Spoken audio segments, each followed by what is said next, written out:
Minute आपका।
नमस्कार दोस्तों, अगर आपको मेरी आवाज़ आ रही है और मेरा स्क्रीन दिख रहा है तो प्लीज़ चैट बॉक्स में कमेंट करें।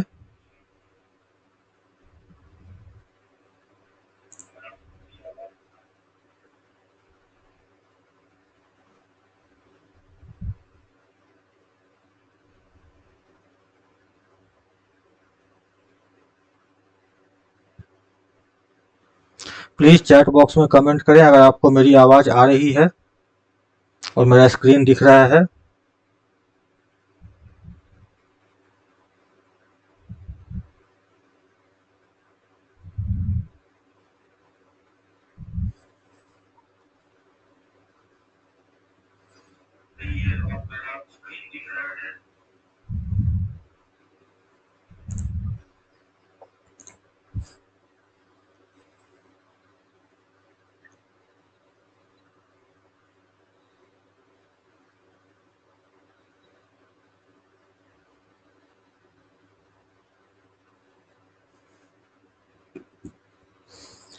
ओके, तो नमस्कार दोस्तों, आप सभी का आपके YouTube चैनल ट्रेडर्स चौपाल में स्वागत है।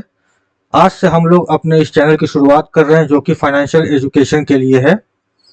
आज हम लोग चर्चा करेंगे कुछ ऐसे महत्वपूर्ण मुद्दों या ये कहें कि पॉइंट्स जो कि लोग अपने अनुभव से सीखते हैं।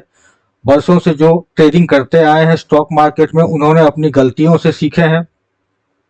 जैसा कि हम लोग इस फाइनेंशियल मार्केट में कदम रख रहे हैं और अगर वहीं से हम इन बातों का ख्याल रखें तो आसानी से लॉस से बचा जा सकता है। तो आइए हम लोग देखते हैं कि इंट्राडे ट्रेडिंग के कुछ गोल्डन रूल्स किस तरह से हैं। उससे पहले मैं आपको एक डिस्क्लेमर देना चाहता हूं कि ये चैनल सिर्फ और सिर्फ फाइनेंशियल एजुकेशन पर्पस के लिए बनाया गया है। इस चैनल पे दिए गए किसी भी इंफॉर्मेशन के बेसिस पे आप कोई ट्रेड ना लें। कृपया अपने फाइनेंशियल एडवाइजर से कंसल्ट करें कोई भी फाइनेंशियल डिसीजन लेने से पहले। तो जैसा कि आप जानते हैं, स्टॉक मार्केट जो है वो एक हाई प्रोबेबिलिटी सेटअप है। यहाँ पे कोई भी रूल हमेशा के लिए फॉलो नहीं होता है। स्टॉक मार्केट में हम लोग सेंटिमेंट के बेसिस पे किसी भी तरह का बाय या सेल या यूं कहूं कि ट्रेड लेते हैं। अतः अगर हम ये समझते हैं कि किसी एक रूल को हम लंबे समय तक लेके चल सकते हैं तो वो गलत होगा। रूल्स जो है वो मार्केट कंडीशंस के अकॉर्डिंगली चेंज होते रहते हैं और उसी तरह हमें अपने रूल्स में चेंजेस करने होंगे। तो आइए सबसे पहला पॉइंट हम जानने की कोशिश करते हैं जो कि है कैपिटल फर्स्ट। जब भी हम स्टॉक मार्केट में कदम रखते हैं तो हम कुछ कैपिटल लेकर आते हैं जिस कैपिटल के बेसिस पे हम लोग ट्रेडिंग करते हैं, चाहे इन्वेस्टमेंट करते हैं। सबकी अपनी अपनी पसंद है, सबकी अपनी अपनी रिस्क टेकिंग कैपेसिटी है ट्रेडिंग और इन्वेस्टमेंट करने के लिए। आज हम लोग बात करेंगे इंट्राडे ट्रेडिंग और खासकर फ्यूचर एंड ऑप्शन के बारे में। फ्यूचर एंड ऑप्शन क्या होता है, जहां तक मुझे लग रहा है कि आप सब लोगों को पता होगा। अगर नहीं पता है तो आप प्लीज कमेंट में मुझे लिखिएगा, मैं उस पर भी एक वीडियो अलग से बनाकर डालूंगा। इंट्राडे ट्रेडिंग में हमारा सबसे पहला काम होता है हमारे कैपिटल को प्रोटेक्ट करना। उदाहरण के तौर पे मान लीजिए हम लोगों ने 1 लाख रुपए से स्टॉक मार्केट में एंट्री ली अब हमारा सबसे पहला काम ये रहेगा कि हम किस तरह उस 1 लाख रुपए को प्रोटेक्ट करते रहें, साथ ही साथ उस 1 लाख रुपए पे एक अच्छी खासी इनकम जनरेट करते रहें। इसमें मैं आपको बताना चाहूंगा कि जब भी आप ट्रेड करने घुसें तो कृपया अपने पूरे कैपिटल का उपयोग एक ही ट्रेड में ना कर दें। उससे काफी तरह के नुकसान होते हैं जो कि हम लोग आगे डिस्कस करेंगे। आपको फ्यूचर एंड ऑप्शन में ट्रेडिंग करने से पहले यह समझ लेना चाहिए कि आप कितना लॉस लेने को तैयार हैं। उस लॉस के बेसिस के पे ही आप आगे का ट्रेड लें, या कोई भी ट्रेड इनिशिएट करने से पहले उसको समझें कि इस ट्रेड में मुझे कितने का नुकसान हो सकता है। अपने कैपिटल में से कुछ पैसा साइड में रखें सो दैट कि कल को आपको एक्स्ट्रा मार्जिन की जरूरत पड़े तो आपको दिक्कत ना हो, आपको ब्रोकर से बोरो ना करना पड़े, आप अपने कैपिटल पे ही ट्रेडिंग करें। ये आपके लेवरेजिंग को भी कम करता है, साथ ही साथ ये आपको अपने पोजीशन को लंबे समय तक रखने के लिए भी सहायता करता है किसी भी एडवर्स सिचुएशंस में। एक बार आप अपने कैपिटल को प्रोटेक्ट करना सीख जाते हैं तो इंट्राडे प्रॉफिट जो है वो आसानी से आपके पास आता रहेगा। तो हमारा सबसे पहला पॉइंट है कैपिटल फर्स्ट। कैपिटल हम लोग अपने कैपिटल को बचाने में सबसे पहला ध्यान देंगे, और दूसरा ध्यान हमारा रहेगा उस कैपिटल को यूज करके किस तरह हम आगे उस पर प्रॉफिट जनरेट करें। आइए अब देखते हैं हम लोग हमारा दूसरा पॉइंट क्या है। दूसरा पॉइंट है हमारा स्टॉप लॉस। स्टॉक मार्केट में जब भी हम कोई ट्रेड लेते हैं तो बहुत सारे ट्रेडर्स हैं जो कि स्टॉप लॉस को नजरअंदाज करते हैं, और यही कारण है कि फ्यूचर एंड ऑप्शन में 90 से 95% जो ट्रेडर्स हैं वो लॉस बेयर करते हैं। स्टॉप लॉस जो होता है वो हमें एक तरह की आर्थिक आजादी देता है। हम किस ट्रेड में कितना लॉस लेने को तैयार हैं ये डिपेंड करता है उस ट्रेड के बेसिस पे।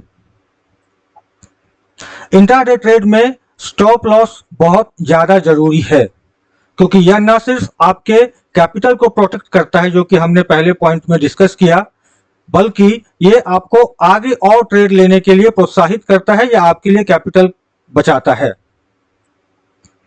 अगर आप स्टॉप लॉस लगाकर ट्रेडिंग नहीं करते हैं तो आपको अनमैनेजेबल M2M लॉसेस हो सकते हैं। आप सोच भी नहीं सकते हैं कि आपका लॉस कितना जाएगा।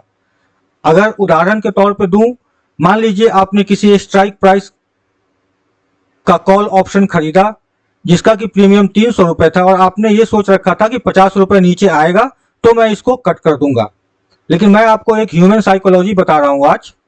मान लीजिए आपने 300 रुपए पे वो ट्रेड लिया, आपने अपना टारगेट रखा 400 का, और आपने अपना स्टॉप लॉस मन में रखा 250 का। आपका ट्रेड आपके फेवर में चला, थोड़ी आगे गया, मान लीजिए 420 425 गया। आपने बोला चलो 320 325 गया, माफ कीजिएगा, आपने सोचा चलो 400 के आसपास मैं इसको क्लोज करूंगा। मार्केट कभी भी एक दिशा में नहीं जाती है, मार्केट जिगजैग तरीके से ऊपर नीचे होते रहती है। मान लीजिए 325 से नीचे आकर वो 280 हो गया। आपने सोचा कि चलो ठीक है, मैं तो 250 रुपए का स्टॉप लॉस अपने मन में रखा है, 250 आएगा तो फिर मैं अपने लॉस को कट कर दूंगा और मैं लॉस बुक कर लूंगा। लेकिन मार्केट इतनी आसानी से ऊपर और नीचे नहीं जाती है, बहुत तेजी से वो ऊपर और नीचे जाती है। मान लीजिए 260 पे आया तो आपने सोचा कि अब मैं 10 रुपए और वेट करता हूं और मैं स्टॉप लॉस ले लूंगा। लेकिन ये भी हो सकता है कि आपके 250 के स्टॉप लॉस लगाते लगाते वो 230 220 पे आ जाए, और जहां आपको 50 रुपए का नुकसान होना चाहिए था वहां आपको 70 से 80 रुपए का नुकसान हो सकता है। इसलिए मैं आपसे गुजारिश करूंगा कि आप जब भी ट्रेड लें तो प्लीज स्टॉप लॉस जरूर लगा लें। स्टॉप लॉस जो होता है वो आपके रिस्क लेवल को इंडिकेट करता है कि आप किस ट्रेड में कितना लॉस लेने को तैयार हैं, ताकि आपका कैपिटल बचा रहे। जो गोल्डन रूल है स्टॉप लॉस और प्रॉफिट का, वो 2.5:1 का है या फिर 3:1 का है। मतलब अगर आप 1 रुपया स्टॉप लॉस ले रहे हैं, आप 2.5 रुपए का प्रॉफिट टारगेट रखें या 3 रुपए का प्रॉफिट टारगेट रखें। कभी भी 1:1 के बेसिस पे काम ना करें, जहां पे मान लीजिए आपने 1 रुपए का स्टॉप लॉस रखा है और 1 रुपए का टारगेट रखा है, उसमें ज्यादा चांस है कि आपका स्टॉप लॉस हिट करेगा। ये देखा गया है स्टडी में कि जो ट्रेडर्स स्टॉप लॉस लगा के ट्रेड करते हैं वो हमेशा हमेशा तो नहीं कहूंगा बट ज्यादा टाइम वो प्रॉफिटेबल ट्रेडर्स ही होते हैं। तो हमने सीखा कि स्टॉप लॉस क्या होता है और स्टॉप लॉस क्यों इतना जरूरी है। अब हम चलते हैं अपने नेक्स्ट पॉइंट पे जो कि है स्टॉप प्रॉफिट। ये आपको बहुत कम देखने को मिलेगा, बहुत कम ट्रेडर्स हैं जो स्टॉप प्रॉफिट की बात करते हैं। ह्यूमन साइकोलॉजी है कि हमें जब पैसा दिखते रहता है, प्रॉफिट दिखते रहता है, तो हम इंतजार करते हैं कि थोड़ा और बढ़ेगा तो मैं बुक कर लूंगा, थोड़ा और बढ़ेगा तो मैं बुक कर लूंगा। अभी जो पिछला उदाहरण हमने लिया उसी उदाहरण को लेकर हम आगे चलते हैं। मान लीजिए मैंने कॉल ऑप्शन लिया 300 रुपए पे किसी भी स्ट्राइक प्राइस का, निफ्टी या बैंक निफ्टी का, और वो बढ़ के 340 रुपए हो गया। मैंने अपना टारगेट रखा है 360 रुपए पे मैं निकल जाऊंगा। वो बढ़ के 360 रुपए हो गया, बट मैंने वहां पे अपने ट्रेड को कट नहीं किया, मैंने अपने ट्रेड को एग्जीक्यूट नहीं किया, मैंने प्रॉफिट बुक नहीं किया।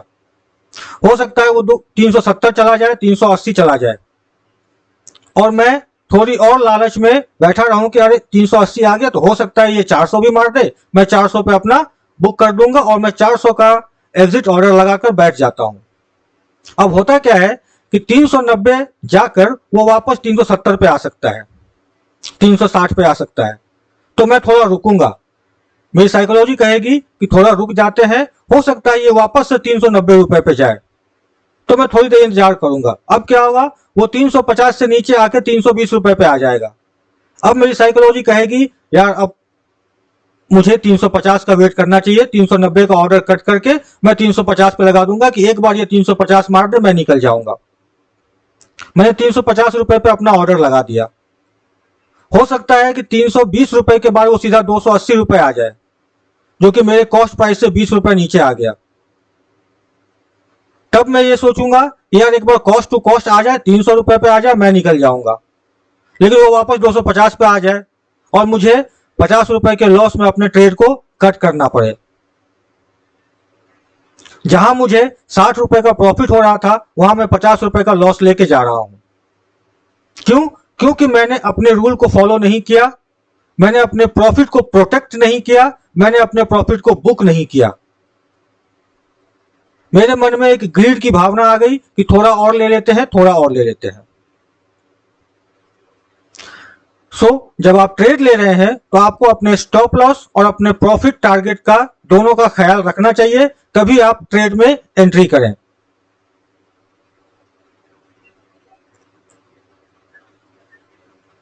अगर आप प्रॉफिट लेना सीख गए, छोटा छोटा प्रॉफिट, मैं ये नहीं कह रहा हूं कि आप एक दिन में करोड़पति बन जाएंगे, बिल्कुल नहीं बन जाएंगे, लेकिन अगर आप अच्छी तरह से सीखें मार्केट को, उसके बाद ट्रेड लेना शुरू करें और आप छोटे छोटे प्रॉफिट्स को बुक करना शुरू करें, तो आप एक अच्छे ट्रेडर बन सकते हैं। यहां भी गोल्डन रूल वही है, 2.5 या 3 गुने का हम प्रॉफिट रखेंगे और एक रुपए का हम स्टॉप लॉस रखेंगे। Most of the successful traders जो हैं वो इसी रूल को फॉलो करते हैं। तो हमें यह ध्यान रखना होगा, पहला पॉइंट हमने डिस्कस किया कैपिटल फर्स्ट, हमें अपने कैपिटल को सेव करना होगा। दूसरा हमने डिस्कस किया स्टॉप लॉस, किस तरह हम किस ट्रेड में कितना लॉस ले सकते हैं वो हमें ध्यान रखना चाहिए। और अगला पॉइंट है हमारा स्टॉप प्रॉफिट, हमें अपने प्रॉफिट को बुक करना आना चाहिए। ऐसा ना हो कि मैं शाम में अपने दोस्त से बात करूं कि यार मैं तो आज 2000 रुपए कमा रहा था, लेकिन मैंने टाइम पर प्रॉफिट बुक नहीं किया, जिसकी वजह से मुझे 1000 रुपए के लॉस बुक करने पड़े। ऐसी नौबत हमारी नहीं आनी चाहिए। अगला पॉइंट है हमारा कैचिंग अ फॉलिंग नाइफ। जो लोग थोड़ी मोड़ी भी ट्रेडिंग जानते हैं, जो इन्होंने थोड़ी मोड़ी ट्रेडिंग की है मार्केट में, वो ये बात समझेंगे कि कभी भी अपने लॉस मेकिंग ट्रेड्स को एवरेज ना करें। उसका कारण यह है कि एक तो पहले ही हमने गलत डिसीजन लिया है जिसकी वजह से हमारा ट्रेड लॉस में जा रहा है, ऊपर से उसको और एवरेज करके हम अपने गलत डिसीजन में और बढ़ावा कर रहे हैं। यह बहुत बड़ा पाप है इंट्राडे ट्रेडिंग में। होता क्या है, मान लीजिए हमने 300 रुपए का कोई स्ट्राइक प्राइस का कॉल ऑप्शन बाई किया, प्रीमियम 300 रुपए का है, वो गिर के 250 पे आ गया। हमने सोचा कि चलो एक लॉट हमने लिया था, एक लॉट और 250 पे ऐड कर देते हैं तो हमारा कॉस्ट प्राइस नीचे आ जाएगा।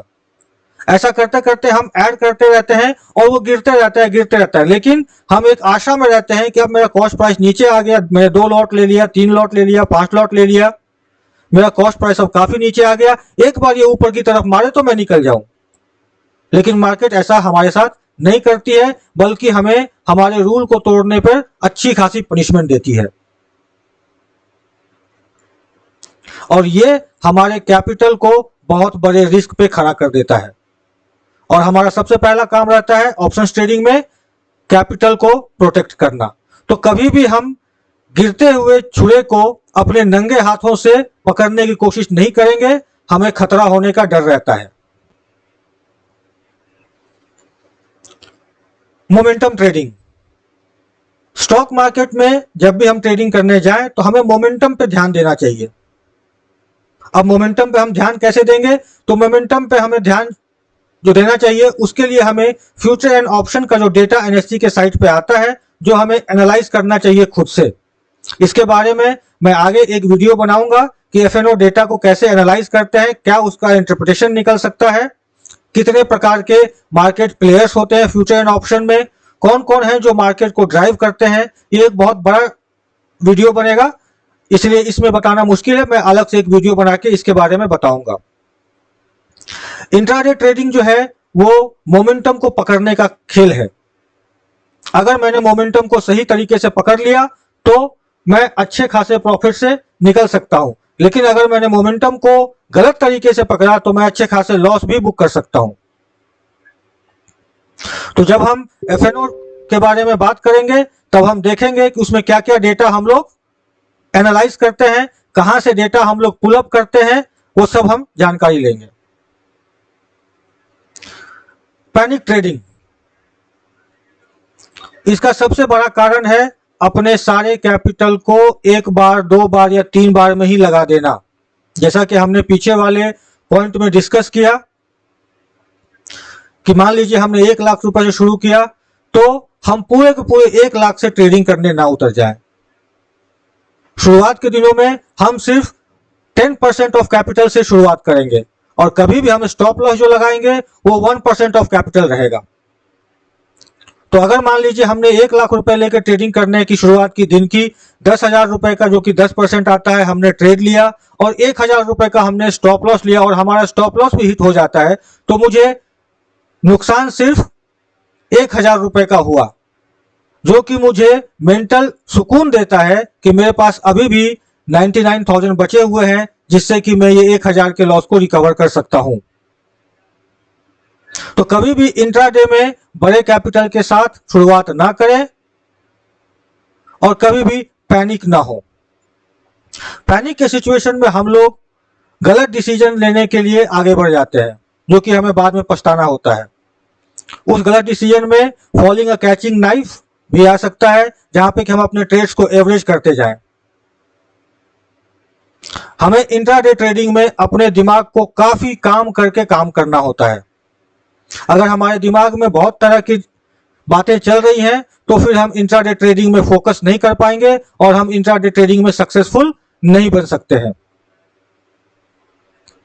हमें इन बातों का ध्यान रखना चाहिए कि पैनिक ट्रेडिंग हम कभी ना करें। ओवर इंथुजियास्टिक, हमें ज्यादा उत्साहित भी नहीं होना है।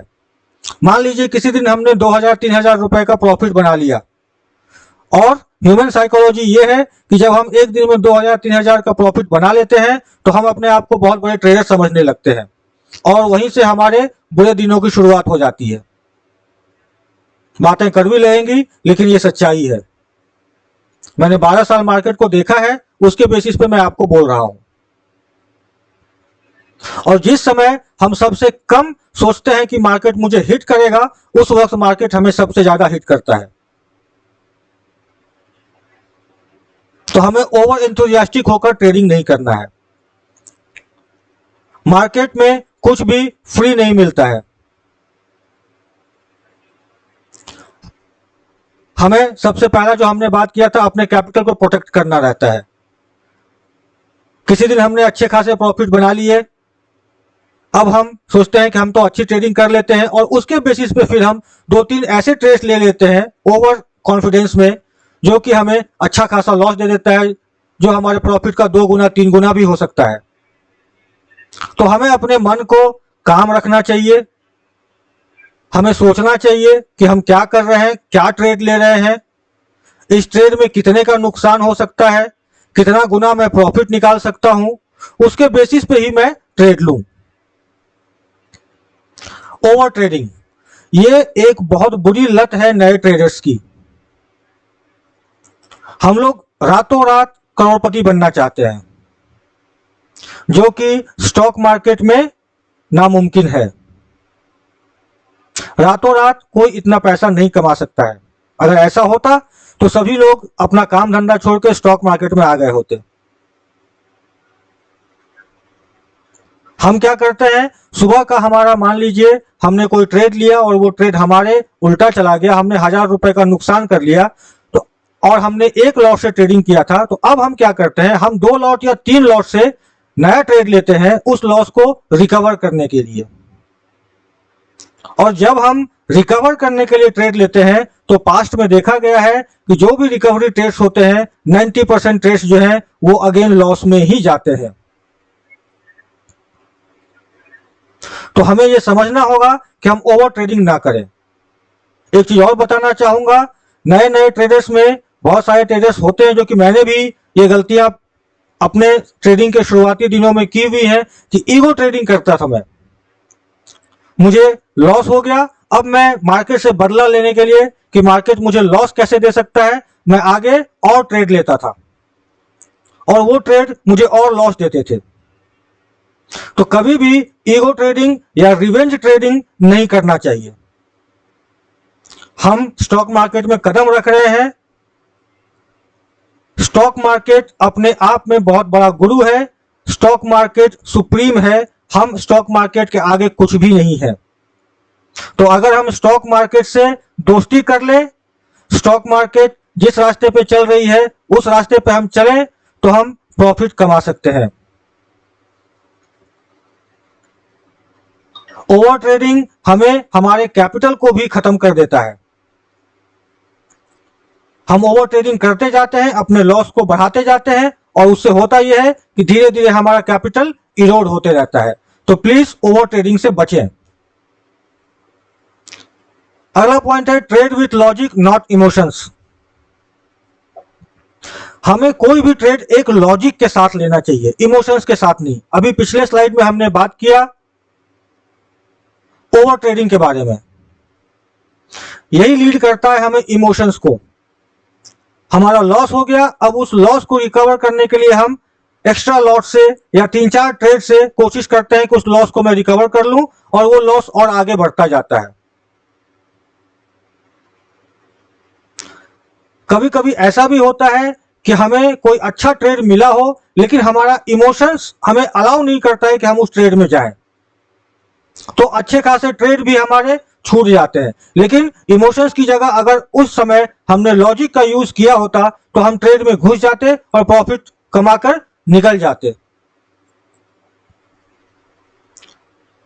नए ट्रेडर्स में fear of loss and greed to make more money काफी ज्यादा होता है, हमें इस चीज पर कंट्रोल करना रहेगा और ये हम तभी कर सकते हैं जब हमारा माइंड काफी काम हो। एक और होता है FOMO, fear of missing out. हमें एक ट्रेड लेना था, सपोज हमें वो ट्रेड लेना था 300 पे, हमने 300 पे लगा के रखा और वो अभी चल रहा है, करंट मार्केट प्राइस उसका 310 रुपए है। हम लोग 300 रुपए पे अपना ट्रेड लगा के रखते हैं और ये सोचते हैं कि जैसे 300 पे आएगा हमारा ट्रेड एग्जीक्यूट हो जाएगा। वो 301 302 रुपए पे आके वापस 320 रुपए पे चला जाता है। हमारे मन में आता है अरे यार मेरा तो ट्रेड छूट गया, अब मैं क्या करूंगा। उस चक्कर में क्या होता है, हम 320 325 330 पे एंट्री करते हैं और जैसे ही हम एंट्री करते हैं वैसे ही वहां से वो नीचे आकर वापस 300 पे आ जाता है और हमारा स्टॉप लॉस हिट कर देता है। तो कभी भी अपने दिमाग में ये मत लाइए कि मैंने कोई ट्रेड मिस कर दिया। अगर एक ट्रेड मिस कर दिया आगे काफी ट्रेड्स हमें मिलने वाले हैं। कृपया इस चीज को ध्यान में रखिए, no trading is also trading. हम लोग बाहर बैठ के भी काफी कुछ सीख सकते हैं और सीखने के बाद हम मार्केट में जाएंगे। ऐसा कोई जरूरी नहीं कि जब मैं कुएं में कूदूं तभी तैरना सीखूं। मैं तैरने की ट्रेनिंग बाहर भी ले सकता हूं और उसके बाद कुएं में जाकर हाथ पैर मारकर अच्छी खासी तैराकी मैं कर लूं। तो कभी कभी हमें कुछ ट्रेड्स छोड़ने होंगे, तो प्लीज ट्रेड्स को छोड़ना भी सीखिए। फियर ऑफ मिसिंग आउट की स्ट्रैटेजी को अपने दिमाग में डेवलप ना होने दें। अपने सेंटिमेंट्स को अपने कंट्रोल में रखें। ट्रेडिंग जो है वो 60% सेंटिमेंट मैनेजमेंट पे है, 20 to 30% आपकी स्ट्रैटेजीज पे है एंड 10 to 20% आपके लक पे है। 60% आपका सेंटिमेंट काम करता है, क्योंकि आपका माइंड काम कूल रहेगा, आपका सेंटिमेंट्स आपके ट्रेडिंग स्टाइल से मैच करेगा, तो आप अच्छे खासे ट्रेड्स ले सकते हैं। और जैसा कि मैंने कहा, कोई भी 1 या 2 दिन में मिलियनेयर नहीं बन सकता है। इस चीज को हमें गांठ बांध लेना चाहिए, तभी हमें स्टॉक मार्केट में उतरना चाहिए। अगर हम एक छोटे छोटे प्रॉफिट को कंसिस्टेंटली करते जाएंगे तो कल को वो हमें बड़ा रिजल्ट देगा। लेकिन हम अगर शुरू में ही सोचेंगे कि मैं 1 महीने के अंदर में ही 10 लाख, 20 लाख, 50 लाख, 1 करोड़ कमा लूं, तो हो सकता है कि मैं 10 लाख नुकसान करके बैठ जाऊं 1 महीने में। हाँ, टिप्स ट्रेडिंग ये आजकल काफी प्रचलित है। फलाना भैया ने कहा कि ये स्टॉक ले लीजिए और मैंने ले लिया, अब उसके बाद वो स्टॉक अब बढ़ ही नहीं रहा। फलाना ट्रेडर ने कहा कि आप ये ट्रेड ले लीजिए, मैंने वो ट्रेड ले लिया, मुझे नुकसान हो गया। एक बात मैं आप लोगों को क्लियर कर देना चाहता हूं, टिप्स जो है वो सिर्फ होटल इंडस्ट्री में है, रेस्टोरेंट इंडस्ट्री में है। स्टॉक मार्केट में टिप्स ट्रेडिंग आपके लिए काफी खतरनाक हो सकता है और आपके कैपिटल को तुरंत में खत्म कर सकता है। सो कभी भी टिप्स ट्रेडिंग से बचें। आपको बहुत सारे एनालिस्ट मिलेंगे, सेल्फ प्रोक्लेम्ड एनालिस्ट, जो अपने आप को बहुत बड़ा एनालिस्ट कहते हैं। वो आपको बोलेंगे आप ये शेयर ले लीजिए, वो शेयर ले लीजिए, ये ट्रेड ले लीजिए। आप कृपया उनसे पूछिए कि इस ट्रेड या इस शेयर को लेने के पीछे लॉजिक क्या है। अगर वो आपको अपने लॉजिक से सेटिस्फाई करते हैं और आपको लगता है कि नहीं ये मुझे ट्रेड लेना चाहिए, मुझे ये स्टॉक लेना चाहिए, मुझे इस स्टॉक में इन्वेस्ट करना चाहिए, तो प्लीज जरूर कीजिए। बट उसके पहले आपको उस ट्रेड, उस स्टॉक का लॉजिक जानना चाहिए। सबसे अच्छा तरीका है खुद का रिसर्च करना, खुद का एनालिसिस करना, खुद का डेटा एनालिसिस करना, जो कि मैं एक अगले वीडियो में आप लोगों को सिखाऊंगा।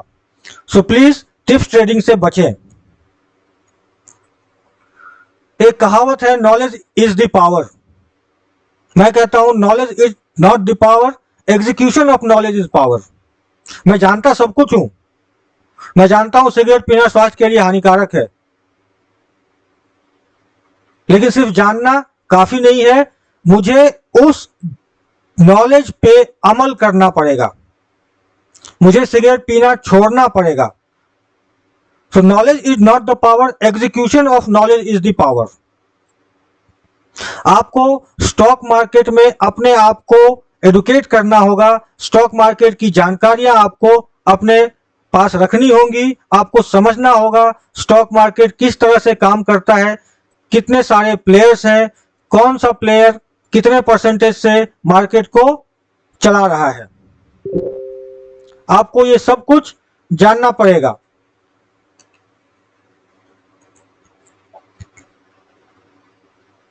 आपको खुद का एनालिसिस करना होगा, बिजनेस के बारे में जानना होगा, बिजनेस न्यूज आपको समझने होंगे, क्या चल रहा है, कैसा चल रहा है, हमारे आसपास मार्केट में क्या हो रहा है, इसकी जानकारी हमें रखनी पड़ेगी।